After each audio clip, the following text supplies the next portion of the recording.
वक्रतुंड महाकाय सूर्यकोटी समप्रभ निर्विघ्नं कुरु मे देव सर्वकार्येषु सर्वदा सर्वमंगलमांगल्ये शिवे सर्वार्थ साधिके शरण्ये त्र्यंबके गौरी नारायणी नमोस्तुते। जयाचा जनी जन्मनामार्थ झाला, जयाने सदा वासनामात केला, जयाच्या मुखी सर्वदा नाम कीर्ती। नमस्कार त्या सद्गुरु श्री ब्रह्मचैतन्य मूर्ती। श्रोते हो, मनुष्य म्हटला की त्याला चिंताही असतेच। मग तो कोणीही असू देत, गरीब असू देत, श्रीमंत असू देत, मध्यमवर्गीय असू देत, चिंता ही माणसाला सतावतेच। आणि यावरच महाराजांनी आपल्याला खूप छान सांगितले। त्यांनी असं सांगितलेलं आहे की चिंता आणि चिता ह्याच्यामध्ये फक्त एकच अनुस्वाराचा फरक आहे, पण चिंता ही मनुष्याला आयुष्यभर जाळते आणि चिता ही एकदाच मेल्यावर जाळते। महाराजांचं म्हणणं, चिंता कशाला करायची, कारण आपल्या हातात काही नाहीच आहे, सगळी सत्ता त्याचीच आहे, तर मग आपल्या हातात काही नाही, कशाला चिंता करायची। महाराज म्हणाले, समर्थ रामदास स्वामींनी असं म्हटलेलं आहे, जगी पाहता देव हा अन्नदाता, तया लागली तत्वता सार चिंता, तयाचे मुखी नाम घेता फुकाचे, मना सांग पारे तुझे काय व्हायचे। आपल्याला देणारा तो आहे, आपण चिंता करून काहीच उपयोग नाही, पण तरी सुद्धा मनुष्याला चिंता लागतेच। एकदा असं झालं की श्री महाराजांनी सगळ्या भक्तगणांना असं समोर बसलेले होते आणि एकेकाला विचारायला सुरुवात केली की बाबांनो, तुम्हाला काय चिंता आहे, तुम्हाला काय चिंता आहे, असं श्री महाराजांनी विचारायला सुरुवात केली। त्यावेळेला एक जण म्हणाला, महाराज अहो पैसा कमी पडतो, मग प्रपंच कसा चालणार, म्हणून मला चिंता आहे। श्री महाराज म्हणाले की माझ्याजवळ पैसा शिल्लकच नाही, त्यामुळे मला सुद्धा ही चिंता लागायला पाहिजे, पण मला ती चिंता नाही। दुसरा म्हणाला, महाराज घरात बायको नसेल तर चिंता लागते। महाराज म्हणाले, माझी बायको असून नसल्यासारखीच आहे, पण तरीही मला चिंता लागत नाही। तिसरा मनुष्य म्हणाला, महाराज पैसा, बायको, घरदार सगळं आहे, पण मुलं नाहीत म्हणून चिंता आहे। महाराज म्हणाले, मला सुद्धा मुलगा नाही, मुलगी नाही, पण तरी सुद्धा मला चिंता नाही। पुढचा मनुष्य म्हणाला की महाराज सगळ्या गोष्टी अनुकूल आहेत, पैसा आहे, सगळं आहे, घरातली माणसं सगळी अनुकूल आहेत, पण उद्या असतीलच हे कशावरून, म्हणून म्हणाले आम्हाला चिंता लागते। त्याला श्री महाराज म्हणाले, माझ्यात आणि तुमच्यात काहीच फरक नाही, तुम्ही सगळी मंडळी आज माझ्या समोर आहात, माझ्या जवळ आहात, पण तुम्ही ना नात्याची ना गोत्याची। उद्या तुम्ही सगळे घरी गेलात की माझं सुद्धा अडेलच ना, पण मला ती सुद्धा चिंता नाही। मग पुढे एक जण म्हणाला की महाराज इच्छेविरुद्ध घडू नये असंच वाटतं, पण ते काय आपल्या हातात असतं का, म्हणून काय होणार अशी आम्हाला काळजी लागली। श्री महाराज म्हणाले, इच्छेविरुद्ध म्हणावे तर म्हणाले मला इतरांच्या इच्छेनेच वागावं लागतं। म्हणजेच काय, थोडक्यात महाराज म्हणतायत की तुम्हाला ज्या सगळ्या काळज्या आहेत त्या मला सुद्धा आहेतच, पण मी काळजी करत नाही। बघा म्हणाले, अजून एखादं काळजीचं कारण सापडतंय का, तुमच्या नजरेतून सुटलंय का, विचार करा। त्यावेळेला तिथे काका फडके नावाचे गृहस्थ होते, ते म्हणाले, महाराज अब्रू जायचा प्रसंग आला की काळजी लागेल। तर महाराज म्हणाले, पण मला फारशी अब्रू नाहीच आहे, पण जी थोडी आहे ती जाण्याचा प्रसंग येईल, असं मी काय करू, असं तुम्हीच सांगा। त्याला काका म्हणाले, महाराज आपण अन्नदाना करता प्रसिद्ध आहात, आज कोठी घरात काही शिल्लक नाही, तिखट आणि मीठ एवढंच आहे, बाकी काही नाही। उद्या 100 जोडपी घालायचा तुम्ही संकल्प करा आणि स्वयंपाकाचं सामान आणू नका, बघूया तुम्हाला काळजी लागते का काय होते। महाराज म्हणाले, काही हरकत नाही, तुम्ही म्हणाल तसं। सगळं काही ठरलं, 100 जोडपी दुसऱ्या दिवशी जेवायला बोलावली। दुसऱ्या दिवशी सगळे जण 10 वाजता आलेले आणि महाराजही आहेत। महाराज रामराया पुढे भजनाला उभे राहिले, चूल थंडच होती। महाराजांनी पद म्हटलं, आम्ही काय कुणाचे खातो रे, तो राम आम्हाला देतो रे। त्याच्यावर महाराजांनी छान निरूपणही केलं। आता दुपारचा 1 वाजला, 2 वाजले तरी चूल थंड। एक बाई म्हणाली, महाराज माझं काही नाही हो, पण माझ्या मुलाला भूक लागली असेल ना। दुसरी बाई म्हणाली, माझ्या नवऱ्याला सहन होत नाही भूक. मग आणखीन तिसरी बाई आली, म्हणाली, महाराज एवढी माणसं जेवायला बोलावली आहेत, भुकेने तळमळतायत, रामाला हे कसं पाहतं कुणास ठाऊक. महाराजांनी शांतपणे सगळ्यांचं ऐकून घेतलं, स्वस्थ बसले होते. मग एक 5-6 वर्षाचा मुलगा आला, म्हणाला, महाराज मला खूप भूक लागली. महाराजांच्या कमरेला त्यांनी विळखा घातला. महाराज म्हणाले, बाळा तुला भूक लागली ना, मग तू रामापुढे जा आणि रामाला सांग की मला भात दे. आणि तो मुलगा तिथे गेला. आणि असा तो मुलगा तिथे गेला आणि एवढ्यात मंदिराच्या दरवाजामध्ये एक बैलगाडी येऊन थांबली. महाराज म्हणाले, कोण आले बघा. त्या बैलगाडीतून एक मनुष्य आत आला आणि तो मनुष्य म्हणाला की महाराज मी आपल्याला नवस बोलला होता की यावेळी जर मला मुलगा झाला तर म्हणाले मी 200 लोकांचा नैवेद्य करीन. माझी बायको बाळंत होऊन 1 महिना झाला, पण म्हणे मला वेळच झाला नाही. आणि आज इकडे यायचं पण सगळी तयारी करेस तर इतका वेळ लागला. आता सगळी भाजी बिजी सगळं निवडून आणलेलं आहे, फक्त तुम्ही स्वयंपाक करून घ्या आणि नैवेद्य दाखवा. लगेच श्री महाराज म्हणाले, जानकी जीवन स्मरण जय जय राम. असं म्हणून महाराज उठले, रामरायाला नमस्कार केला, सगळं सामान काढून घेतलं, चूल पेटवली आणि स्वयंपाक झाला. आणि 5 वाजता सगळी मंडळी जेवली. श्री महाराज म्हणाले की आपण थोडा धीर धरून राहायला पाहिजे. परमात्मा आपल्याला मदत केल्याशिवाय राहत नाही, पण खऱ्या मनानं भार घालावा. इथे लबाडी चालणार नाही. मन स्वच्छ पाहिजे, तरच भगवंत हात आखडता घेतो. आणि अनन्यता असेल तर पोटभर पुरवतो. थोडक्यात काय महाराजांनी दाखवून दिलं की माझ्या नशिबी काळजी नाही आणि तसा योग नाही, कारण मला कुठली आसक्ती नाही आणि ममत्वही नाही. हेच माणसाने शिकलं पाहिजे की उगीच काळजी करत बसण्यात काहीच अर्थ नाही. त्यावर सुद्धा महाराजांनी छान उदाहरण दिलंय. श्री महाराज म्हणाले, ज्यावेळेला आपण प्रवासाला जातो त्यावेळेला आपल्याजवळ सामान असतं. मग एसटी बस येईपर्यंत आपण एसटीच्या थांब्यावर थांबलेलो असतो. त्यावेळेला ते सगळं सामान आपल्या हातात असतं. मग एकदा एसटी बसमध्ये आपण चढलो की ते सामान आपण आपल्या हातातच घेऊन बसतो का? नाही, आपण ते वरच्या फळीवर ठेवून देतो आणि मग निवांतपणे आपण बसतो. तसं आहे म्हणाले, आपल्या चिंतांचं जे ओझं आहे आपण आपल्या डोक्यावर घेतलेलं आहे ना, ते रामरायावर सोपवलं ना की मग आपल्याला कुठलीही चिंता राहणार नाही. आणि अशा तऱ्हेने श्री महाराजांनी हे लोकांना पटवून दिलेलं आहे की बाबांनो उगीच चिंता करू नका. आता एकदा असं झालं की महाराज नेहमी राम नाम सांगतात. त्यामुळे लोकांना असं वाटलं की वैदिक कर्माला श्री महाराज काहीही महत्व देत नाहीत. पण तसं नव्हतं बरं. महाराज नित्यपणे स्नान संध्या सगळं करत आणि स्वतः सुद्धा लोकांना करायला सांगत. आणि वैदिक परंपरा टिकावी यासाठी दर गुरुवारी शनिवारी देवावरती रुद्राचा आणि पवमानाचा अभिषेक महाराज करत असत आणि वैदिकांना मोठ्या मानाने वागवत असत. वैदिकांनी वेद पठण करून त्याचं रक्षण केलं आहे, म्हणून ते वेद आपल्यापर्यंत आले आहेत असं श्री महाराज नेहमी म्हणत. आणि त्या वैदिकांना महाराज भरपूर दक्षिणा सुद्धा देत. महाराजांना गायत्री मंत्राबद्दल सुद्धा खूप आदर होता बरं. एकदा असं झालं की 2 पुरश्चरण महाराजांनी गायत्री मंत्राची केली. त्यावेळेला महाराष्ट्रातून आणि कर्नाटकातून अनेक विप्र लोक आले होते. महाराजांनी त्यांना सांगितलं की आपण हे सगळं वैदिक कर्म करता, आपण राम नाम सुद्धा घेत जा. पण या विप्रांची मात्र राम नामावर श्रद्धा नव्हती. ते म्हणतायत महाराजांना, ते सगळे विप्र म्हणतायत, महाराज आपला आचार विचार व्यवहार सगळा काही उत्तम आहे, पण गायत्री हा मंत्र सगळ्यात श्रेष्ठ असताना आपण आम्हा लोकांना विप्रांना नाम घेण्याचा का म्हणाले उपदेश करता? हे वेदबाह्य आहे. वेद श्रद्धा आपण भ्रष्ट करता आहात. त्याला श्री महाराज अगदी नम्रपणे सगळ्यांना म्हणाले.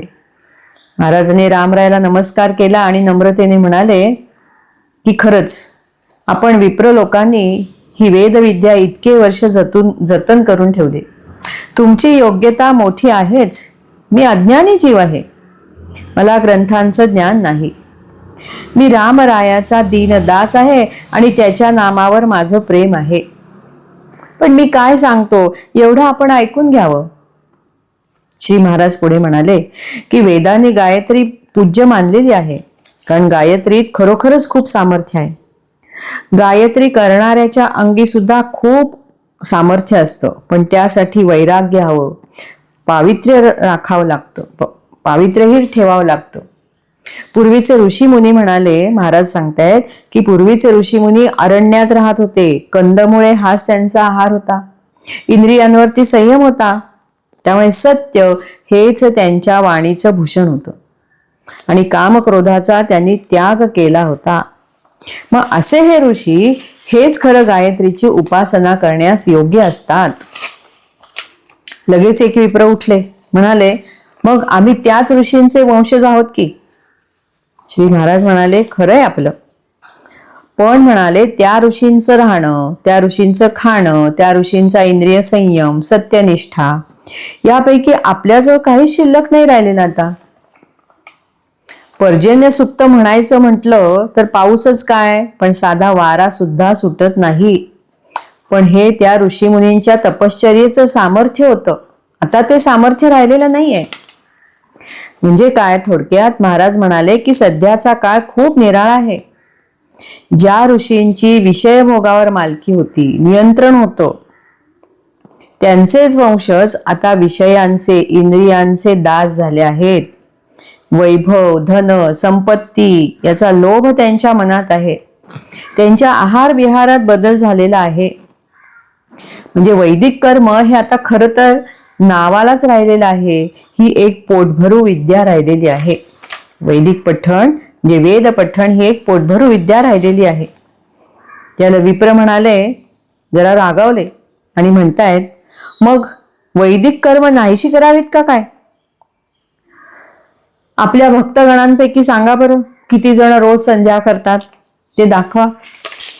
त्यावेळेला श्री महाराज अगदी नम्रतेने म्हणाले, हा प्रश्न तुम्ही मला विचारू नका, कारण तो तुमच्यावरच उलटण्याची शक्यता आहे. संध्या न करणारे जसे माझे भक्त आहेत ना, तसेच म्हणाले रोज स्नान संध्या न करणारे, एकादशीचा उपवास न करणारे, पण कांदा लसूण खाणारे, धूम्रपान करणारे, परस्त्री आणि परद्रव्याचा अपहार करणारे, अहोरात्र परनिंदा करणारे वैदिक विप्र तुमच्याकडे सुद्धा दाखवता येतील. माझं बोलणं काय आहे, माझा मुद्दा काय आहे हे तुम्ही नीट समजून घ्या की सध्याच्या परिस्थितीमध्ये वैदिक कर्मावरची निष्ठा कमी झालेली आहे. वैदिक कर्म यथासांग पार पाडणं कठीण झालेलं आहे. मग अशा वेळेला वैदिक कर्म जरूर करावं, पण त्याने चित्तशुद्धी होत नाही. म्हणून चित्तशुद्धीसाठी वैदिक कर्मावर अवलंबून राहू नका, त्याच्या जोडीला रामाचं नामच घ्या, असं शास्त्राने सांगितलेलं आहे. शास्त्र काय सांगतं, कृतेयध्यायतो विष्णू त्रेतायाम यजतो मुखैः द्वापारे तु परिचर्यायाम कलौतत हरिकीर्तनात. नामानेच भगवत दर्शन होते या कलियुगात, असं शास्त्रांनी पण सांगितलेलं आहे. आणि विप्रांनो, हा अनुभव सगळ्या संतांनी घेतलेला आहे की 3.5 कोटीचा जप केला की चित्तशुद्धी होते आणि 13 कोटी जप केला की म्हणाले भगवंतांचं दर्शन होतं. बघा, आता हे सगळे विप्र हे ऐकत होते, पण संतांचं नाव काढल्यावर त्यांनी सगळे कोलाहल माजला. ते लगेच म्हणायला लागले, आम्ही संतांना मानत नाही. तुम्ही जे वचन बोलता आहात त्याला श्रुती प्रमाण दाखवा, नाहीतर आम्ही आपलं विधान मागं घ्या. श्री महाराज म्हणाले, अहो मला महत्व देऊच नका, पण ज्ञानेश्वर माऊली, एकनाथ महाराज, तुकोबा, श्री समर्थ रामदास स्वामी या संतांनी नामाचाच महिमा सांगितलाय. ते वेदबाह्य कधीच बोलणार नाहीत, पण वेदांना जे अगोचर आहे, परब्रह्म अगोचर आहे ते परब्रह्म या संतांनी तद्रूपानं जाणलेलं आहे. आणि महाराज म्हणाले, तुम्हाला श्रुतीप्रमाणेच हवंय ना, मग मी तेही दाखवतो. बघा, म्हणजे महाराजांचा काही अभ्यास नव्हता का? होता. सगळ्या वेदांचा अभ्यास होता. महाराज म्हणतायत, अथर्वण वेदांतात कलिसंतरणोपनिषद आहे, त्यात पहा. आणि मग ते रामशास्त्री गिजरे होते, त्यांनी ते घेऊन आलेले आहेत उपनिषद, आणि त्यातलं महाराजांनी त्यांना वाचून दाखवलेले. काय म्हटलंय त्यात? सर्व श्रुती रहस्य गोप्यम तत् शृणु येन कली संसारम तरिष्यसि. भगवदादि पुरुषस्य नारायणस्य नामोच्चारण मात्रेण निर्धूत कली भवति. नातः पर तरोपायः सर्ववेदेषु दृश्यते. नास्य विधिः सर्वदा शुचिः अशुचिः वा पठन् कोऽपि सायुज्यतामेति. यदा सार्धत्रिकोटिर्जपति तदा पूतो भवति सद्यो मुच्यते.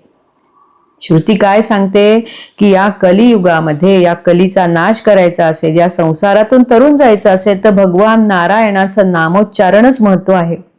नामोच्चारणालाच महत्व आहे. यापेक्षा दुसरा कुठलाही उपाय नाही.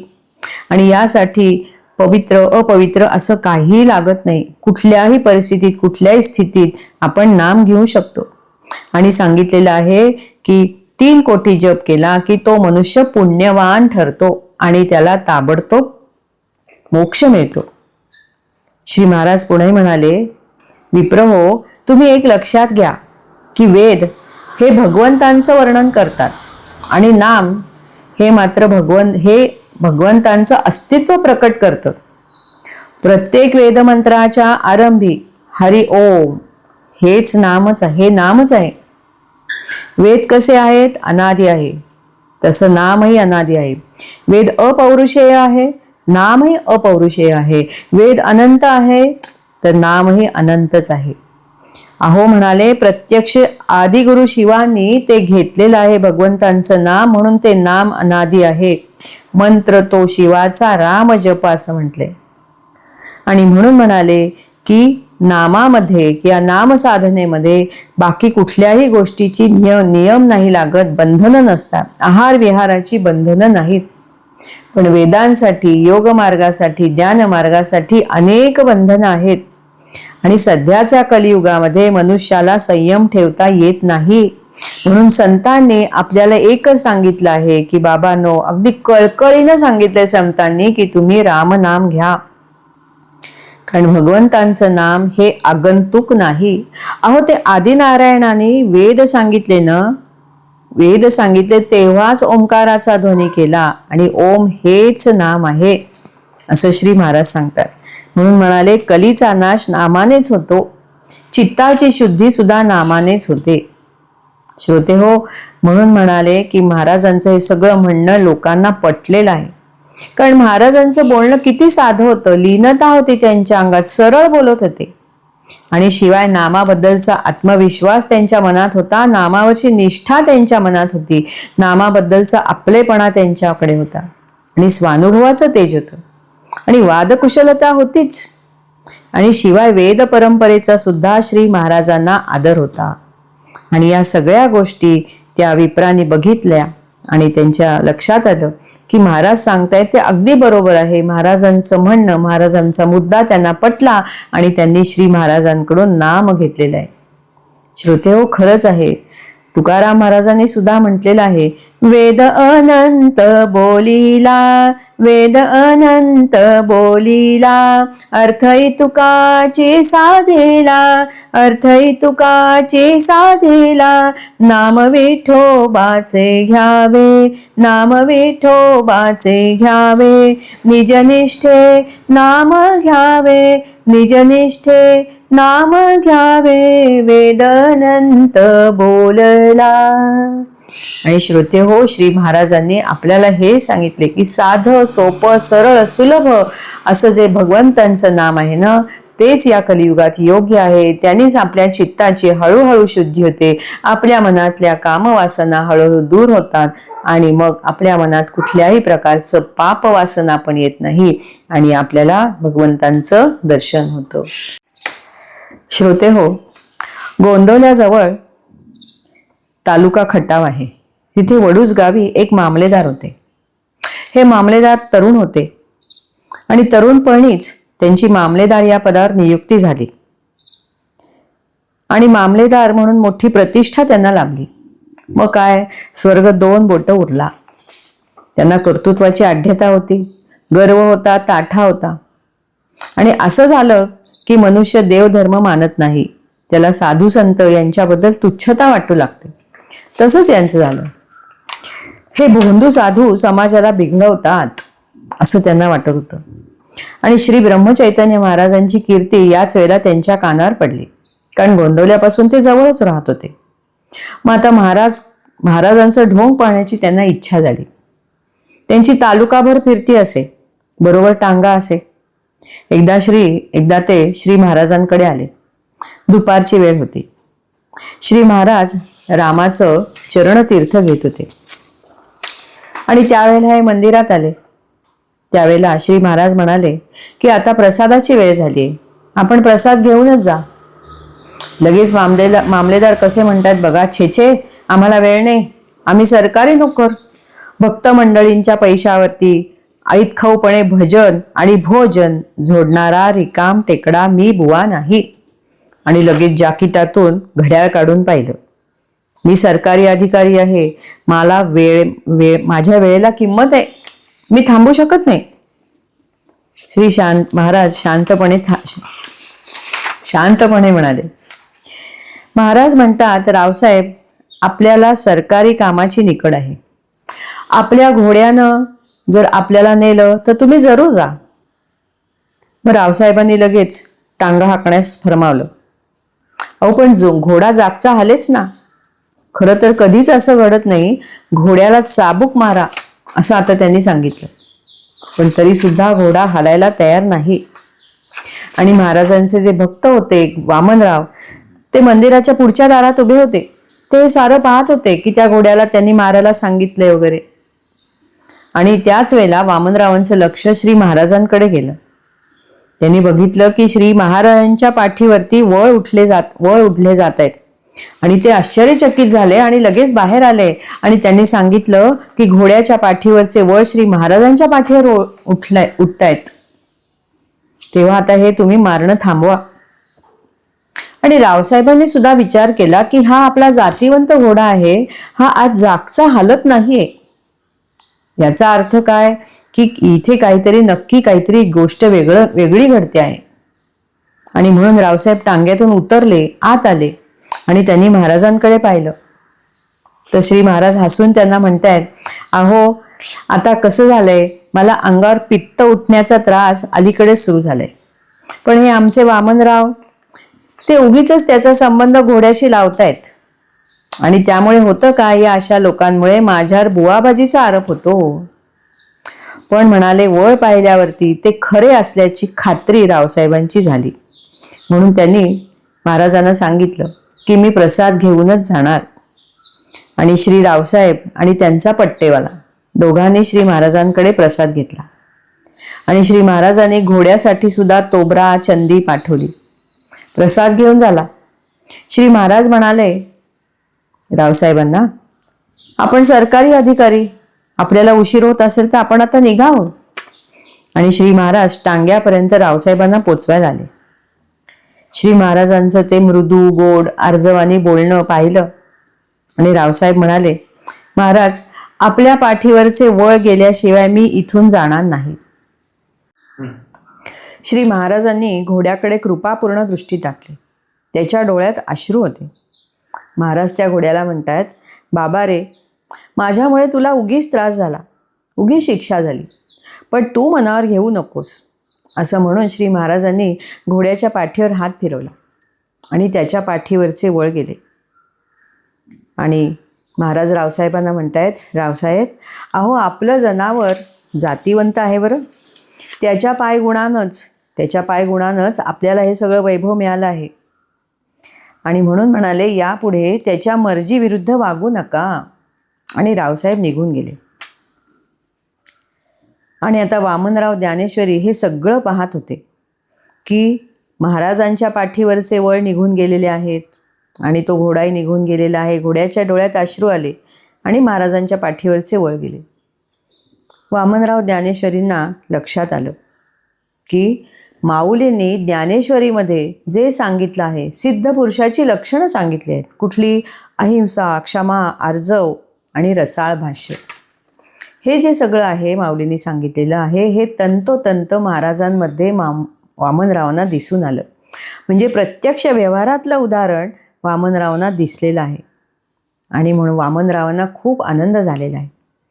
आणि श्री महाराज पुढे काय म्हणतायत वामनरावांना, वामनराव, अहो त्या मुक्या जनावराला आपलं दुःख बोलून दाखवता येत नाही, कारण त्याला वाचा नाही. म्हणून त्याच्या पाठीवरचे व्रण तुम्हाला माझ्या पाठीवर दिसले. पण तुम्ही एवढ्या तेवढ्या कारणावरून जेव्हा आपापसात भांडता, कठोर शब्द वापरता, एकमेकांची मनं दुखवता, तेव्हा असेच वळ माझ्या हृदयावर उठतात आणि ते हृदयावर उठतात म्हणून तुम्हाला दिसत नाही. म्हणून वामनराव, कधी कोणाला दुखवू नका, नाही तर त्याचा त्रास मला होतो, हे तुम्ही लक्षात घ्या. अशा तऱ्हेने श्री महाराजांनी वामनरावांना सुद्धा सांगितलेलं आहे आणि आपल्यालाही सांगितलेलं आहे सगळ्या भक्तगणांना, की आपण जर कोणाचं मन दुखवलं, आपण जर कोणाला अपशब्द बोललो, तर श्री महाराजांच्या हृदयाला त्रास होतो, महाराजांचं मन दुखावतं, हे आपण समजून घ्यायचं आहे. म्हणून आपण कधीही कोणाचं मन दुखवू नये.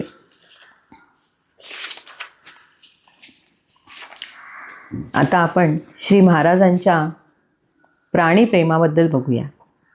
आपल्याला माहिती आहे की श्री महाराजांकडे बत्ताशा नावाचा घोडा होता.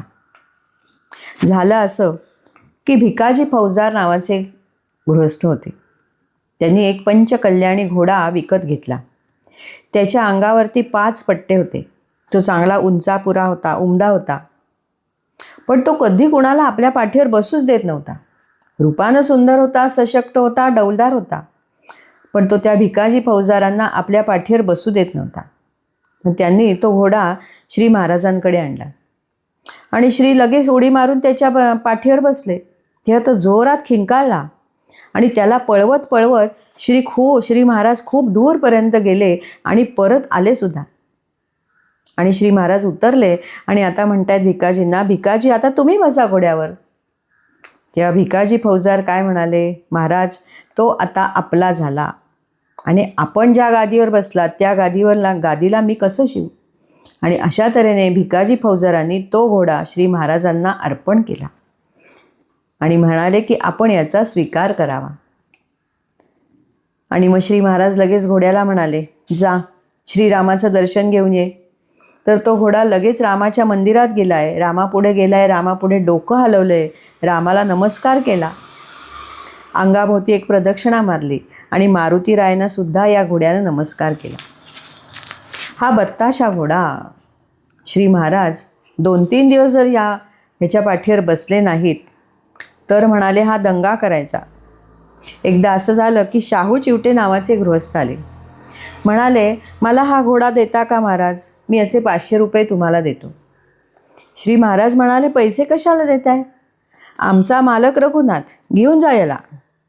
आणि ते चिवटे म्हणून होते गृहस्थ, त्यांनी तो घोडा आनंदाने नेला, आपल्या दावणीला बांधला, त्याला चारा पाणी ठेवलं त्याच्यापुढे, त्याचा खरारा केला. पण चारा याने नुसता हुंगला, खाल्ला नाही आणि त्याच्या डोळ्यामध्ये अश्रुधारा लागलेल्या होत्या. 3 दिवस असेच गेले. अनेक प्रकारे त्यांनी त्याला खायला घालायचा प्रयत्न केला, पण त्यांनी काहीही खाल्लं नाही. शेवटी वैद्याला बोलावलं. वैद्याने त्या घोड्याला तपासलं. वैद्य म्हणाले, याला काहीही झालेलं नाही आहे, बहुतेक हे जनावर आपल्याला लाभत नाही असं दिसते. आणि म्हणून चिवट्यांनी काय केलं, पुन्हा श्री महाराजांकडे आलेले आहेत आणि त्यांना प्रार्थना केलेली. आणि मग ते म्हणाले की मला हा पंचकल्याणी घोडा आवडला, पण तो मला लाभत नाही, तो काही खातच नाही आहे. आणि पुढे चिवटे काय म्हणालेत महाराजांना की तो फार महान आहे, घोडा खूप महान आहे, कारण त्याने आपण श्रीधर आहात हे ओळखलं आहे आणि म्हणून तो माझ्यापाशी असा वागला. आणि श्रोते हो, ज्या वेळेला श्री महाराजांनी देह ठेवला त्याआधी 2च दिवस श्री महाराजांची प्रकृती बरी नव्हती. तरीसुद्धा श्री महाराजांनी त्याच्यावर मान ठोकली आणि 5-6 मैल रपेट करून आले आणि मगच तो खुश झाला. आणि अशा तऱ्हेने त्यांनी महाराजांनाही आपली शेवटची सेवा रुजू करून दिली. श्रोते हो, आपल्याला माहिती आहे की या बत्ताशा घोड्याची समाधी श्री महाराजांच्या समाधीच्या समोर बांधलेली आहे. असंच एक श्वान श्री महाराजांकडे होतं. ते महाराजांकडे प्रेमानं राहत असे. एकादशीला ते तूप पोळी खात नसे. एक बैल होता, तोही तसाच होता. म्हणजे श्रोते हो, हे जे सगळे प्राणी आहेत हे महाराजांचे कुठले तरी मागच्या जन्मातले भक्त असणार आणि श्री महाराजांची सेवा करावी म्हणूनच श्री महाराजांजवळ आलेले असणार. अशीच एक गंगा नावाची पांगळी गाय होती. ती श्रींच्या मागे कायम हिंडत असे. महाराजांचे पाय चाटी, महाराजांच्या मांडीवर डोकं ठेवत असे. तिची मान श्री महाराज खाजवत स्वच्छ करीत. तिच्या पाठीवर श्रींनी थाप मारली की तिचं अंग थरारून येत असे. श्री महाराजांचा प्रेमळ स्पर्श झाला की तिला आनंद होत असे. एकदा ती आजारी पडली आणि मग तिचं अंग पांढरं शुभ्र होतं, पण ते पिवळं झालं. कोणताही पदार्थ ती खाईना. तिचा अंतकाळ असाच जवळ आला आणि मग श्रींचे पाय ती चाटू लागली. तोंडात फेस आला आणि श्रींनी तिच्या मुखात गंगाजल घातलं आणि ती श्रींकडे पाहत पाहतच तिने प्राण सोडला. श्रोते हो, महाराजांचं गायींवरती खूप प्रेम होतं. म्हसवडच्या बाजारातून, म्हणजे म्हसवडला गायींचा बाजार भरायचा, त्या बाजारातून महाराज अनेक गायी खरेदी करायचे. म्हणजे फक्त भाकड गाईच नाही तर म्हणजे चांगल्या दुभत्या गाईच नाही तर भाकड गाईसुद्धा खरेदी करायचे. म्हणजे कसायांनी त्या गायी नेऊ नयेत म्हणून महाराज त्याच्यासाठी जास्त पैसे द्यायचे आणि त्या गायी आणायचे आणि त्यांना पाळायचे. एकदा असंच झालं की तो कसाई महाराजांच्या अंगावर ओरडला. काय म्हणे गोसावड्या, तू सगळ्या गायी घेतोस, आम्हाला गायी मिळतच नाहीत. आणि काय रे, या गायी काय तुला प्रेम देणार आहेत, या गायी काय तुला मदत करणार आहेत, कशाला उपयोगी पडणार आहेत तुझ्या. तेव्हा श्री महाराज म्हणाले, हे कसाया, तू जरा या गायींना घेऊन लांब उभा राहा. मी तुझ्यापासून 10 फूट अंतरावर उभा राहतो. आणि श्री महाराज असे लांब उभे राहिले आणि श्री महाराजांनी काय केलं, त्या गायींना हाका मारली. अगं गंगे, अगं गोदे, अगं यमुने, इकडे या, सगळ्यांनी इकडे या, असं म्हटल्याबरोबर सगळ्या गायी महाराजांच्याकडे धावत धावत आलेल्या आहेत. महाराजांना खेटून उभ्या राहिलेल्या आहेत. जसा गोकुळीचा कृष्ण.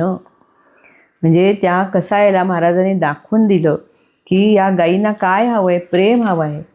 आणि श्री महाराजांच्या ज्याच्या मनामध्ये कुठल्याही प्राणीमात्राबद्दल भेदभाव नसतो ना, त्या प्राण्याला सुद्धा त्या मनुष्याबद्दल प्रेम वाटतं. हेच खरं, त्यांना त्या माणसाची भीती वाटत नाही. म्हणूनच म्हटले, प्रेमात राम रमतो, प्रेमाला मोल ना जगा माझी, हाची सुबोध गुरूंचा, गुरुरायाला तहान प्रेमाची. अशा तऱ्हेने श्री महाराजांचं प्राणीमात्रांवर प्रेम होतं. सर्वाभूती राम बघणारे आपले श्री महाराज होते. जय श्रीराम. श्रीराम जय राम, जय जय राम. जे काय आपल्याला आवडलं, योग्य वाटलं, ते श्री महाराजांनी माझ्याकडून वधून घेतलं. कुठे मी चुकले असेल तर त्याबद्दल आपण क्षमा करावी. धन्यवाद. मुखे बोलवी सद्गुरु बुद्धिदाता, अहंभार हा वागवी कोण माथा, जडो भावना रामदासी सदाती, नमस्कार त्या ब्रह्मचैतन्य मूर्ती. सद्गुरुनाथ महाराज की जय.